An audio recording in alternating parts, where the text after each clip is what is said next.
Hello everybody. I hope you've all been doing well. I don't really have a specific thing I want to talk about right now, so I thought we could just kind of chat for a bit. Well, rather, I thought I could chat at you for a bit. I always wonder what people like to do when they watch videos. For me, I'm the type who wants to give my full attention, especially for art videos. I find it really hard to pay attention to two things at once. So even if I'm doing something like drawing while listening to a video, I'll miss like half of it and have to go back and rewatch anyway with my full attention. But there are a lot of videos I watch, mainly art videos, where people in the comments will be like, I love watching you while I draw, or time to get the sketchbook out, or something like that. And to be honest, I'm a little jealous. Maybe a lot of jealous. I just don't have that multitasking superpower. So what do you guys like to do when you watch videos of any kind, art videos or just anything? Are you the type to get homework done while you watch, or do you like to do something else like draw while you watch? Or do you also need to give videos your full-blown attention? Does it depend on the type of video? Let me know, I'm really curious. But anyway, this week I want to actually talk in full about the artwork because it was a process, for sure. First of all, I'm drawing a fox, as you can see, but it's not Pip. It's a more realistic fox, I guess. I don't really think anything I draw is anywhere close to realism, but hopefully you know what I mean by that. So it actually took a while for me to nail down this concept. The past couple weeks have been pretty rough. And so it's been difficult thinking about or doing anything that's non-family related, like art, even work's been tough.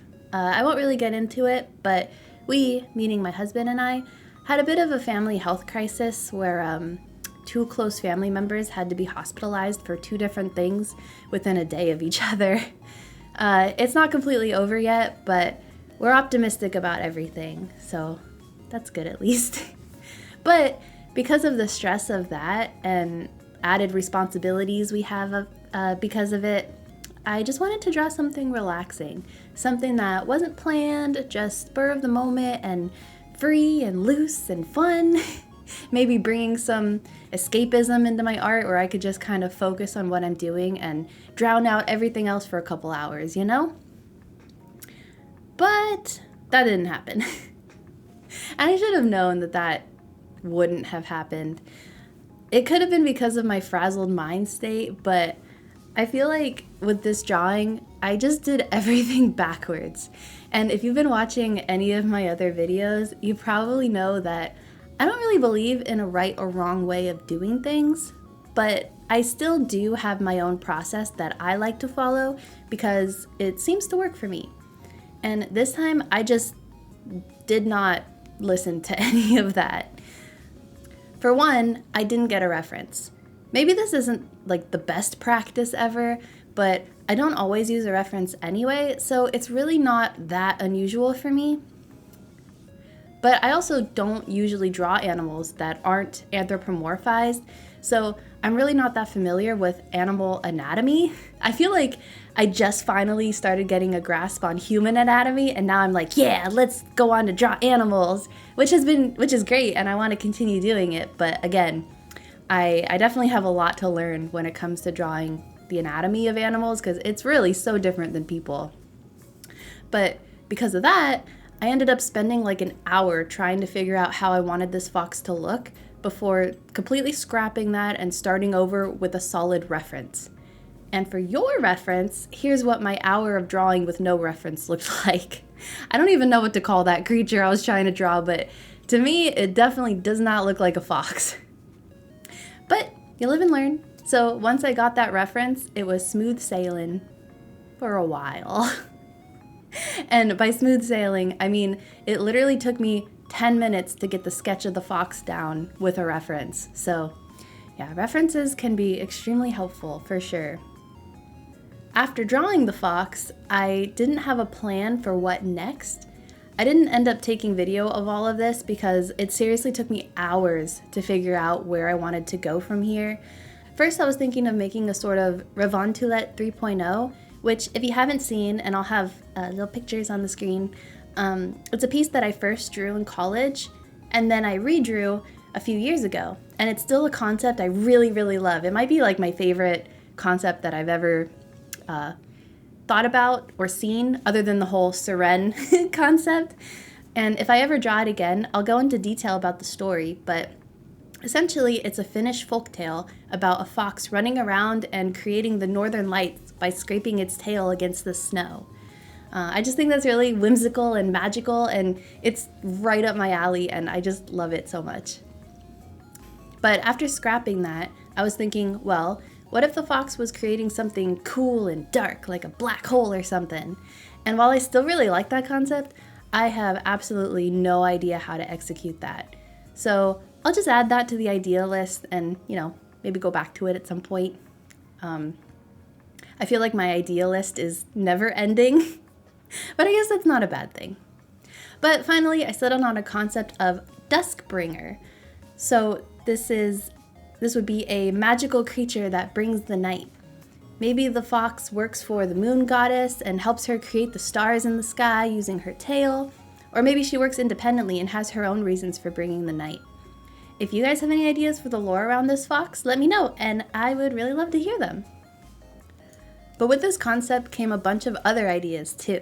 So I want to have a series of animals, maybe all foxes, maybe like a deer or a rabbit or some other animals too, all with different elements. My first thought was to have a Dawnbringer, so similar to this concept, but with like bright sunshine and like maybe rainbow colors and just like make it really bright and pretty. But I think it would also be cool to have something like a spirit to bring the spring flowers, or one who causes the leaves to fall in autumn, maybe a fire spirit, etc. I think there's a lot of different ways to combine animal plus nature element, and I know it's also been done a lot before, but it's still something that I really want to do, and I'm excited to explore this concept more. And that's part of the reason why I chose this circular shape too. I wanted something where I could put them all together in the end and they would look cohesive.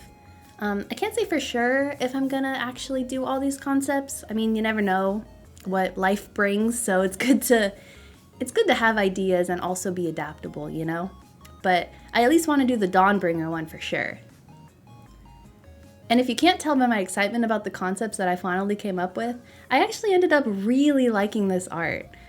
Creating this, even though it's a pretty simple concept and really didn't take that long to do once I actually knew what I wanted to do with it, was a really good experience for me. It was kind of cathartic in a way. It's kind of like how when you play a really hard game, or a game with like a difficult boss that you just can't get past, and you're really frustrated and you get to the point where you just want to beat it out of pure spite. And that's petty as hell, but I know I am not the only one who is that stubborn. But once you finally beat that boss, you feel great. Like you can do anything and you're literally unstoppable. And that's how finishing this felt for me. I don't care how dramatic that sounds. The entire time I was thinking, I have no idea what I'm doing. But in the end, it ended up coming together in a way that really felt good. I love how this looks, and I'm really excited to draw more in this kind of style. But first, I need a little mental break. But anyway, that's all I wanted to talk about for this drawing. I know it was a little different talking specifically about the art and not really much else, but I still hope that you enjoyed. And also, the next few videos will probably be digital art, just because it's not only my comfort medium, but I also tend to kind of wreck my fingers when I get anxiety, and you all really don't need to see them right now. But don't you worry, the traditional art journey is not over. Not even close. But for now, thank you for sharing this little journey with me. And as always, you take care of yourselves, and I hope you have a cozy evening filled with stars. Bye!